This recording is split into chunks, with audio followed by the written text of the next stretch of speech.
My mission is simple, to make you money. I'm here to level the playing field for all investors. There's always a bull market somewhere, and I promise to help you find it. Mad Money starts now. Hey, I'm Cramer. Welcome to Mad Money. Welcome to Cramerica. Other people want to make friends? I'm just trying to make you some money. My job is not just to entertain you, but to educate and to teach you. Explain phenomenal days like today. So call me at 1-800-743-CNBC or tweet me at Jim Cramer.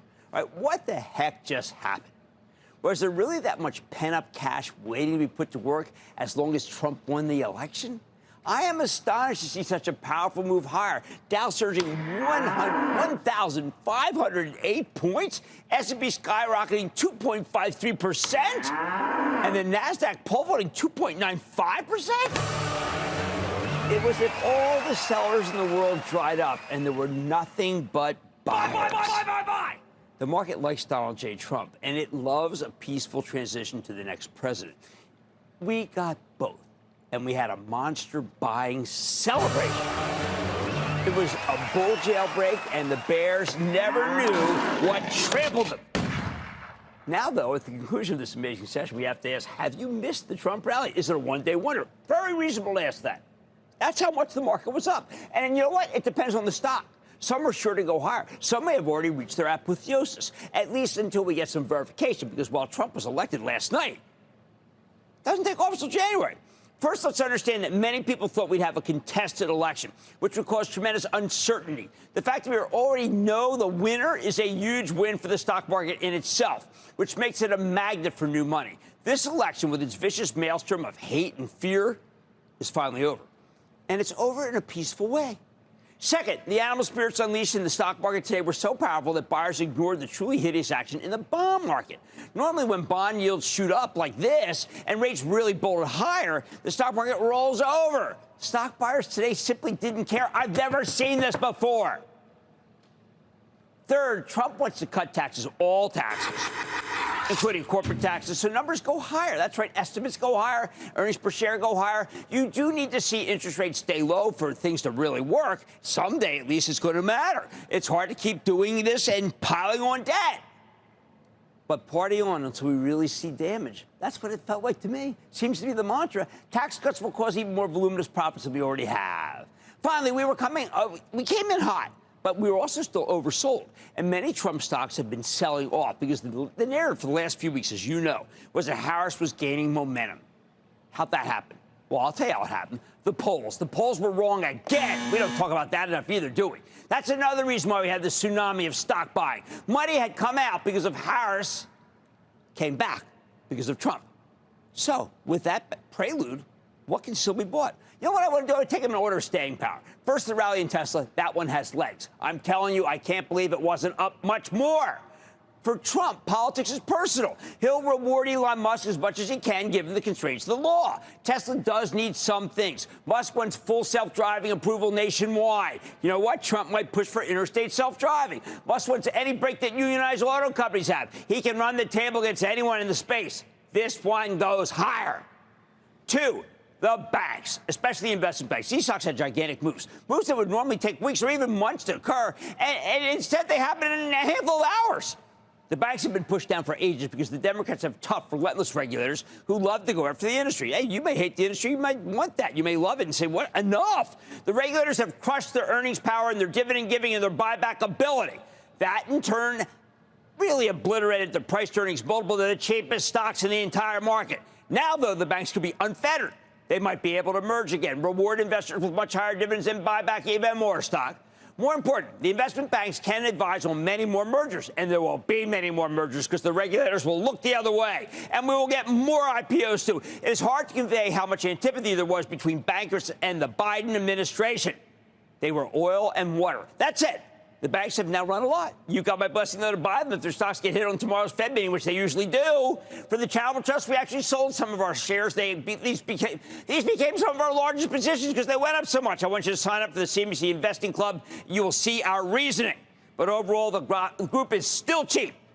Did go parabolic. It will come down. You can buy. The Russell 2000 went crazy today. That's index buying, not individual stock buying. These moves rarely have legs because there are no buyers of the actual companies. So sellers of these stocks will come in, and they'll come in the next 3 days. That said, the small cap rally is about repealing the thicket of regulations that you end up with under a Democratic administration. Of course, the most onerous regulations are state and local. But more Republican federal judges only mean more state-level regulations being overturned in court. As a small business person myself, I can tell you that the regulations have destroyed many more businesses than any other factor, including economic downturns. Any industrials, any transports went crazy today. That's because buyers sense that there could be a big wave of growth, as that's one of the pillars that Trump ran on. This one's a bit of a stretch because we've already had a huge rally in the industrials. I'll give you more on that later. We also have to accept that we will have another earnings season right at the time of the inauguration. So we'll have to worry about those earnings, too. But not yet. So there could be more big moves ahead, maybe after the market goes down if the Fed says the wrong thing tomorrow, or if the president-elect says some things about the Fed that we don't want to hear. The president-elect wants to protect American industries. He should protect Nucor from Chinese steel, which is transshipped through Mexico right now. And Biden administration did nothing about it. I buy that stock of Nucor, even up here. Cleveland-Cliffs and U.S. Steel should do well, too. They're not as good as Nucor, but they're good. Big tech got a real boost, especially the ones that have been hectored by antitrust, like Alphabet or Amazon or frankly, even Apple, and maybe even, we thought maybe NVIDIA and Meta. You know, look, if your companies make goods in China like Apple, that could be tough because you know what? China and Trump, they are also like oil and water.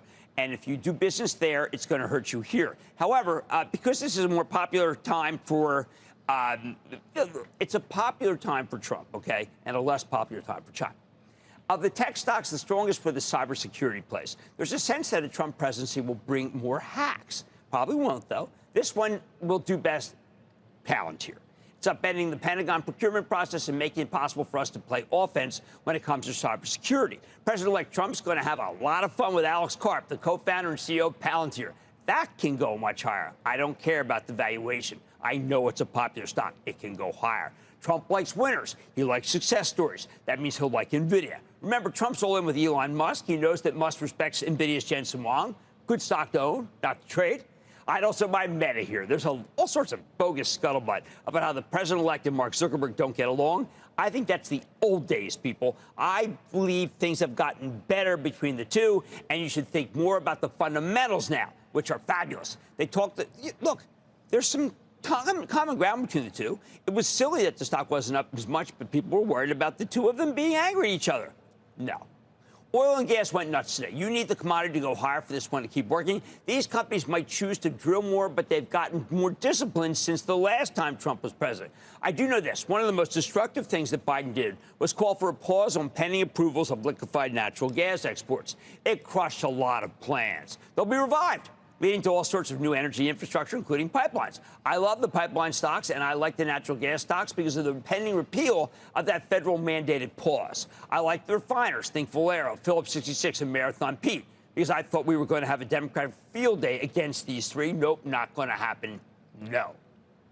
Health insurers deserve to run, every one of them. I think the Republicans now have enough votes to get rid of whatever the health insurers deem to be onerous about Obamacare. Huge windfall. I like United Health because it always does well anyway. Plus, the new team at CVS, which owns Aetna, just got a gigantic break. Finally, I have to say that crypto has the president-elect, and he'll try to create a strategic reserve of Bitcoin, which is fantastic reason to buy crypto, buy Robinhood, buy Coinbase, and buy crypto stock yours MicroStrategy. My advice to crypto opponents, you lost. Move on.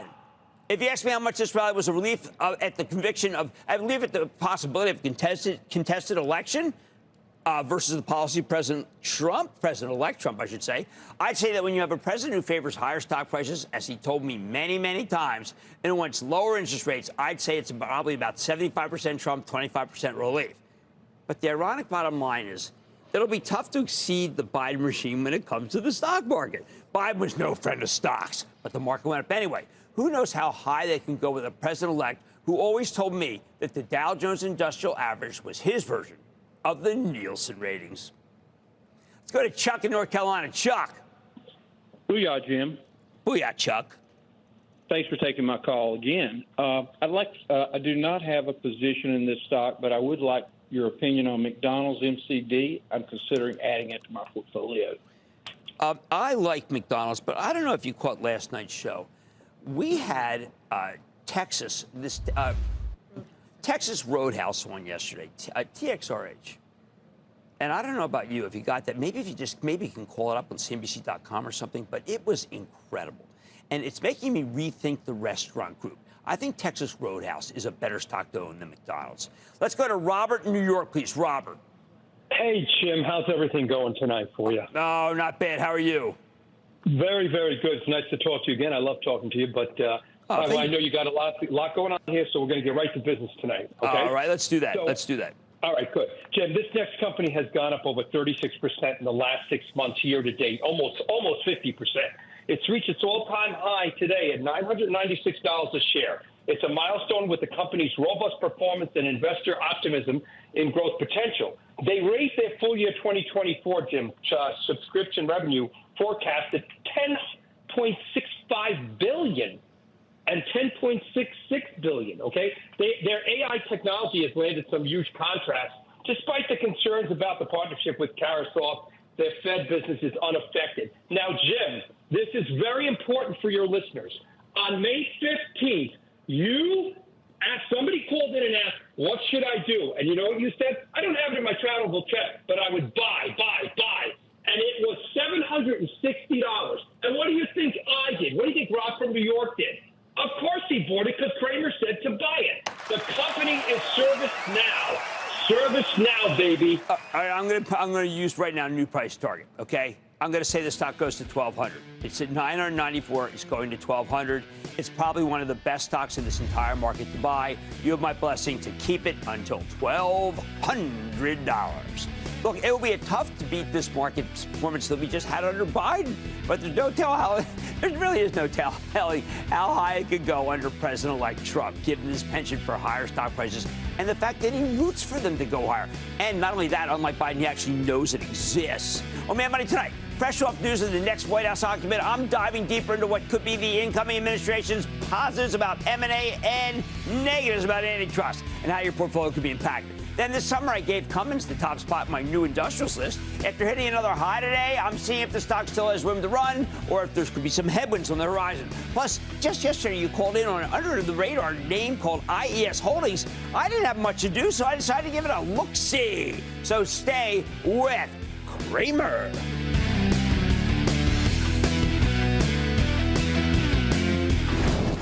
Don't miss a second of Mad Money. Follow @Jim Cramer on X. Have a question? Tweet Cramer. #MadMentions. Send Jim an email to madmoney@cnbc.com or give us a call at 1-800-743-CNBC. Miss something? Head to madmoney.cnbc.com.